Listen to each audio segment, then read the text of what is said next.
भाषण वाले लोगों में सबसे पहले आएंगे मानव, जो 4th क्लास में है। आइए, इनका बाल दिवस पे इनको बोलना है। मानव आइए।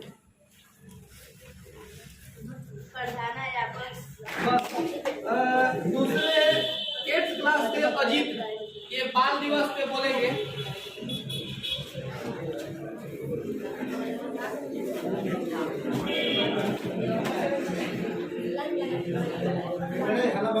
मेरे सभी प्रिय अध्यापकों, गुरुजनों, मित्रों आदि का मेरा सादर नमस्कार। मेरा नाम अजीत कुमार है। मैं 8वीं कक्षा का विद्यार्थी हूँ। मेरा सौभाग्य है कि मैं आप सभी के सामने खड़े होकर बाल दिवस के इस भाषण में बाल दिवस के शुभ अवसर पर कुछ कहने का मौका मिला है। इसके लिए मैं आप सभी को शुक्रिया अदा करता हूँ। बाल दिवस के इस भाषण में मेरे द्वारा किसी भी गलत शब्द का प्रयोग हो तो मुझे नादान बालक समझकर माफ कर दीजिएगा। बाल दिवस प्रत्येक वर्ष 14 नवंबर को मनाया जाता है। इस दिन भारत का प्रथम प्रधानमंत्री श्री पंडित जवाहरलाल नेहरू जी का जन्म हुआ था। इसलिए इस दिन के रूप में बाल दिवस मनाया जाता है। पंडित जवाहरलाल नेहरू जी को बच्चे से अत्यंत लगाव तथा अत्यधिक प्रेम था और बच्चे भी उन्हें प्यार से चाचा नेहरू का बुलाते थे। पंडित जवाहरलाल नेहरू एक प्रमुख स्वतंत्र सेनानी थे। उनका मानना था कि बच्चे देश के भविष्य हैं, इसलिए मुझे उनका देखभाल करना तथा उन्हें प्यार देना तथा उन्हें उनका उचित अधिकार देना अति आवश्यक है, जिससे वे हमारे देश की प्रगति के पक्ष पर जा सके। जय हिंद, जय भारत।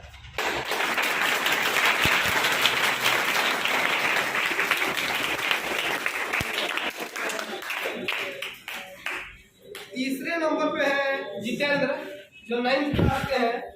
वो हेल्थ एंड पॉल्यूशन पे अपना स्पीच देने वाले।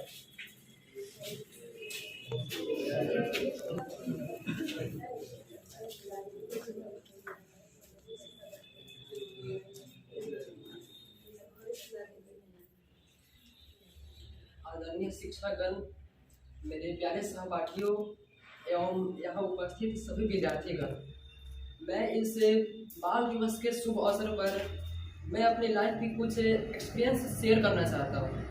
मैं इस शुभ अवसर पर आप सभी के अच्छे स्वास्थ्य एवं खुश रहने की कामना करता हूँ। आज हमें प्राकृतिक सभी चीज़ें दी गई है जिसका हम अच्छे से यूज नहीं करते हैं, इसका हम गलत उपयोग कर रहे हैं। यही तो होता है पोल्यूशन। पोल्यूशन के बारे में हम सभी जानते हैं।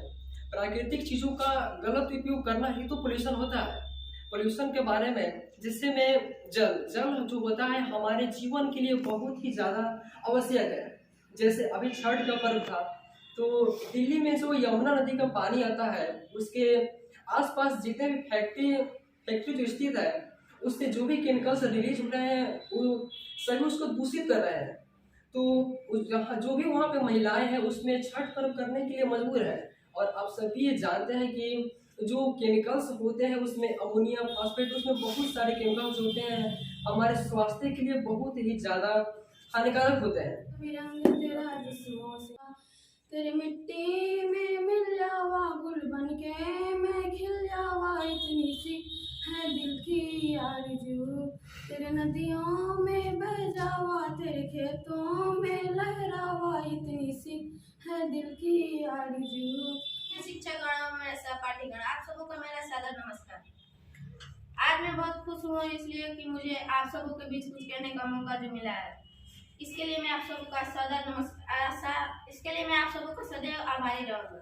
इस बीच मुझसे कुछ भूल चूक हो जाए तो नादान समझकर माफ कर दीजिएगा।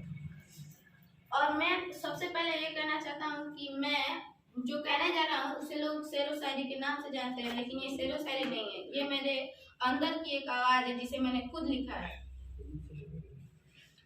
शब्द पुराने हो सकते हैं पर अंदाज नया है, कुछ कर दिखाने का जुनून रग रग में समाया है। कल हम भी अपने हुनर में दम रखेंगे, लोगों के होश उड़ जाएंगे जब हम महफिल में कदम रखेंगे। हम रेगिस्तान में बारिश बरसाते हैं, जमाना हमसे जलती हम जमाने को जलाते हैं। माँ बाप कहते हैं अब तो पढ़ ले मेरे भाई, लेकिन हमारे सब कहते हैं कि जितना जरूरी है सांस लेना उतना जरूरी है पढ़ाई।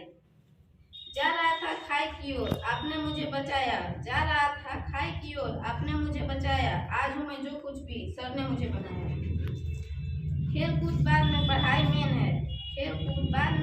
मेन है, आज मैं किसी को भी मैथ बहुत समझा सकता हूँ ये सब धनंजय सर का देन है। कुछ लोग कहेंगे कि ये सब मोबाइल का चुराया हुआ है, कुछ लोग कह रहे होंगे कि ये सब मोबाइल का चुराया हुआ है, लेकिन पानी से ज्यादा खतरनाक आग है। और मैं मोबाइल से ये सब क्यों चुराऊं जब मेरे पास खुद का दिमाग है। वाह, मजा आ गया, मजा आ गया। हो गया।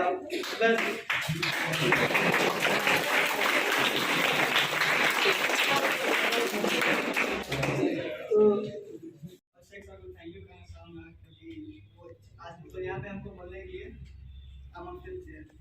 मैं होम ट्यूटोरियल में पहले मैं इधर उधर कहीं पढ़ता था, मेरा कोई ड्रीम नहीं था, मैं पढ़ाई को सीरियसली नहीं लेता था, ऐसे बस सोचता था कि बस सर्टिफिकेट मिल जाए बहुत कुछ है। लेकिन जब मैं यहाँ पे आया तो अभिषेक सर मतलब हमको प्रेरणा दिए कि ज़िंदगी में मतलब कुछ करना चाहिए, कुछ मतलब तुम कुछ कर सकते हो। ये बात मेरे अंदर अभिषेक सर ने मारा। और मैं पहले पढ़ाई को इतना सीरियसली नहीं लेता था, मैं ध्यान से नहीं पढ़ता था, लेकिन यहाँ पे आने के बाद एक ऐसा सीख मिला जिससे मैं आज मन लगा पढ़ता हूँ, क्लास में अच्छा भी मतलब मेरा परफॉर्मेंस अच्छा रहता है। और कुछ मैं नहीं कहना चाहूँगा, लेकिन यहाँ पे मतलब एक ऐसी संस्था है जहाँ पे और कोई बच्चा भटक रहा हो अगर यहाँ पे आ जाए, गलती से भी यहाँ पे आ जाए तो सुधर के जाएगा पक्का। सबसे पहले तो यहाँ जो विद्यार्थी आज उपस्थित हुए, काफी कम लोग उपस्थित हुए हैं। सबको लगा पता नहीं किस रूप में आप लोग देखते रहे, बहुत कम लोग आए हैं। लेकिन इतने कम लोगों के आने के बावजूद भी मैं पहले ये देखना चाहता हूँ कि जो हम लोग का पिछला कार्यक्रम हुआ था होली का, तो होली के कार्यक्रम में कौन कौन उपस्थित थे यहाँ पे, जरा हाथ ऊपर करेंगे। होली के कार्यक्रम में आप लोग उपस्थित थे, नीचे कीजिए। तो होली के कार्यक्रम में जो लोग उपस्थित रहे थे, उस आप लोग को पता है कि हम लोग सब लोग आके बेंच पे बैठे थे इस क्लासरूम में, और उस दिन मैंने आप लोगों से कहा था कि हम लोग को आने वाले समय में ऐसा काम करना है कि अगला जो कार्यक्रम हो, अगला होली का जो कार्यक्रम हो, उसमें हम लोग बेंच पे नहीं बैठ पाए, उसके लिए नीचे व्यवस्था करना पड़े। आज इस क्लास के आधे से भी कम लोग आए हुए हैं, लेकिन उसके बावजूद भी हम लोग ये देख पा रहे हैं कि बेंच पे सब लोग को बैठाना संभव नहीं हुआ, जिसके कारण नीचे बैठाया गया। और अभी होली आना बाकी है। हम लोग जिस रफ्तार से आगे बढ़ रहे हैं, हमारा लक्ष्य है कि अपनी संस्था को आने वाले दिनों में अरेराज की सबसे बड़ी संस्था बनाए। रिजल्ट के मामले में हम लोग अरेराज की सबसे बड़ी संस्था है। सब लोग अपना अपना दावा करते हैं, लेकिन पिछले साल के 10वीं का रिजल्ट देखा जाए तो हमारा औसत रिजल्ट 70% था। अगर सभी बच्चों के रिजल्ट का औसत निकाला जाए तो औसत रिजल्ट 70% था। और हमें लगता है ये अरेराज की बात छोड़ दीजिए, पूरे बिहार की आप बात करें तो उसमें हो सकता है कि 10-12 ऐसी कोचिंग संस्थान हो जो अपना औसत रिजल्ट 70% दे।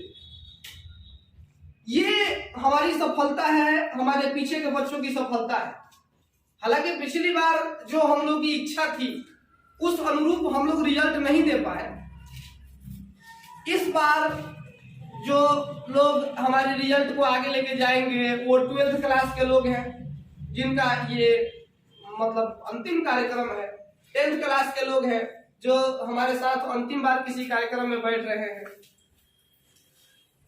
उन सब लोगों के लिए तो एक बार जब भी मैं सोचता हूं, जैसे रवि आके बता रहे थे और उन्होंने तो बहुत ही तारीफ कर दिया मेरा, लेकिन कई बार जब मैं सोचता हूं तो मैं बड़ी भावुक हो जाता हूं कि वो पल कैसा होता है जब मतलब जिसको रोज रोज देखने की आदत है और वो एक दिन हमारे बीच से चला जाएगा। लेकिन एक संबंध है जो हमेशा बना रहता है। हम लोग हमेशा ही वैसा काम करने का कोशिश करते हैं कि बच्चे जुड़े। सबको एक दिन इस संस्था से निकल के जाना है, लेकिन आप मुझे किस रूप में देखेंगे ये आपके रिजल्ट पर निर्भर करता है। आप अगर एक बहुत बढ़िया रिजल्ट बना पाने में सफल होते हैं तो आप जीवन भर मुझे एक अच्छे दृष्टि से देखेंगे, एक अच्छे लीडर की दृष्टि से देखेंगे। लेकिन यदि आपका रिजल्ट खराब होता है तो आप मेरे आलोचक बन सकते हैं, और आपका रिजल्ट सिर्फ मेरे करने से कुछ नहीं हो सकता है, उसमें आपका भी योगदान होना चाहिए। इसलिए इस बार जो नए 10th का बैच है उनको थोड़ा पहले से तैयारी कराया जा रहा है, और साथ ही साथ उन पर दबाव भी है कि आप अच्छा रिजल्ट दें। उसमें से 2 फेज में बच्चों को बांटा गया है। एक औसत से ऊपर के बच्चे हैं जिनको अलग से करके अलग से भी कुछ हिंट दिया जा रहा है, और जो अलग छात्र मतलब जो सामान्य छात्र हैं उनके लिए भी अलग से टाइम दिया जा रहा है, ताकि वो भी अपने आप को ऊपर लेके आए। और छोटे छोटे क्लासों में भी हम लोग अलग अलग काम कर रहे हैं। वही उसी का परिणाम है कि इस महीने से एक कार्यक्रम करने का फैसला किया गया है। ये जो कला आप देख रहे हैं, छात्रों में सिर्फ शिक्षा का विकास नहीं हो, वो जीवन में आगे चल के एक संवेदनशील व्यक्ति बन सके, अच्छे समाज का निर्माण कर सके, समाज का एक अच्छा हिस्सा बन सके, वो एक लीडर बन सके। उसमें लीडरशिप को डेवलप करने के लिए हमने कला का प्रदर्शन भी शुरू किया, जिसमें चित्रकला, भाषण देना, गीत गाना, ये कला का प्रदर्शन करना, रंगोली बनाना, ये सब कार्यक्रम रखा गया है। अगले महीने से हर अंतिम शनिवार को आपको इस तरह की कला का प्रदर्शन करना होगा। बेशक आज बहुत सारे लोगों ने भाग लिया है, कई लोग जो 3 लोग ही चुने गए हैं सभी क्षेत्रों में। अब जो लोग चुने नहीं गए उन लोगों को निराश होने की आवश्यकता नहीं। आप कम से कम आपने भाग लिया, ये आपकी अच्छाई है और ये आपकी मजबूती है। बाकी जिन लोगों ने भाग ही नहीं लिया, आपने कम से कम कोशिश किया, ये आपकी मजबूती है। समाज में 2 तरह के लोग होते हैं, एक जो अपने बात को रखते हैं, और दूसरे वे जो लोग सुनते हैं, जो ताली बजाने वाले लोग होते हैं पीछे से खड़े होकर, हाँ कि अच्छा कर रहा है, खराब कर रहा है।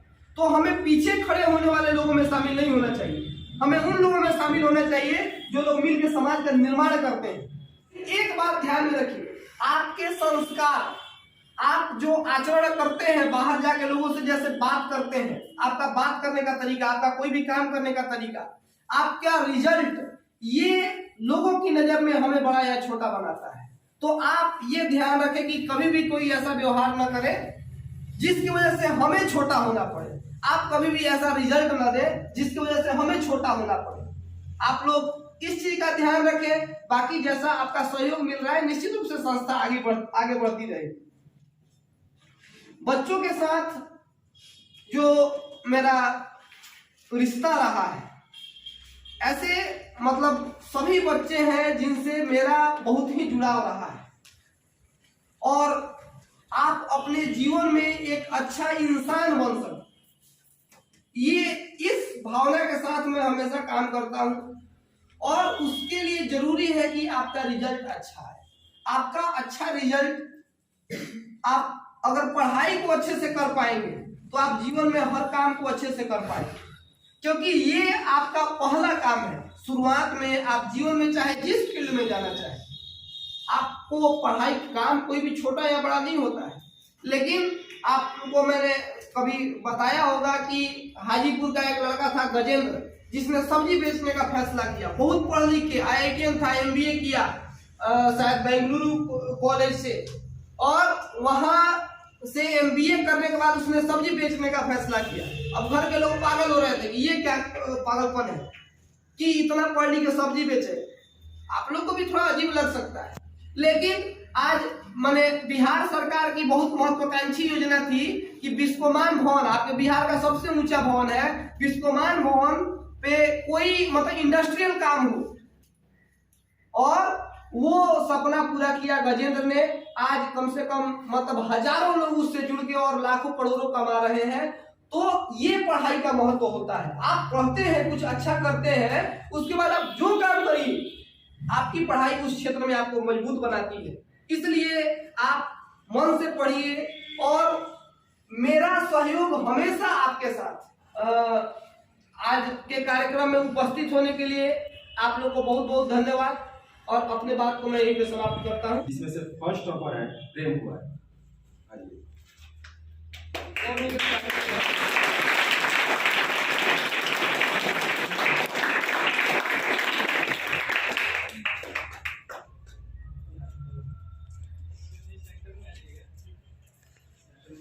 ठीक है। और कला के लिए 3 आदमी को चुना गया है, जिसमें से फर्स्ट टॉपर है क्लास 7 की संजना कुमारी। आइए।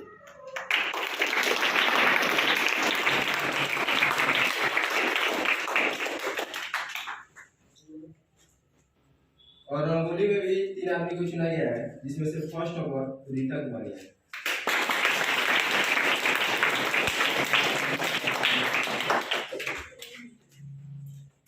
भाषण में भी 3 आदमी को चुना गया है, जिसमें से फर्स्ट टॉपर जितेंद्र कुमार है।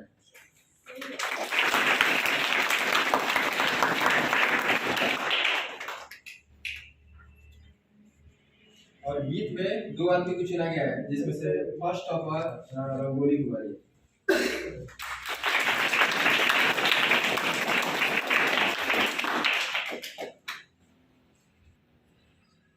चलिए अब 6 लोग सामने आ जाए, बस कबूल सामने एक साथ फोटो हो जाए, एक साथ फोटो शूट कर अरे माशाल्लाह। आ जाओ इधर से एक और आदमी चाहिए। ये पार्टी प्रॉपर से इनके लिए एक बार ताली बजा दीजिए।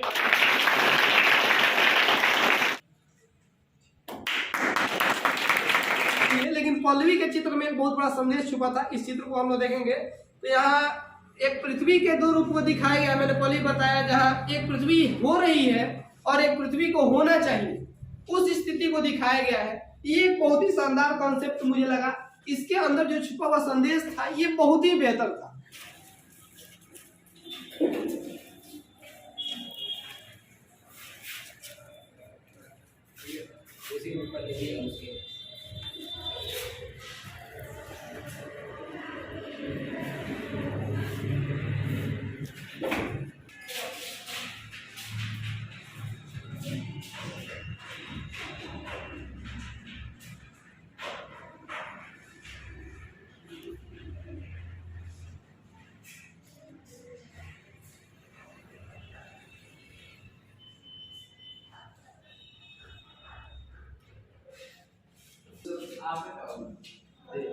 आप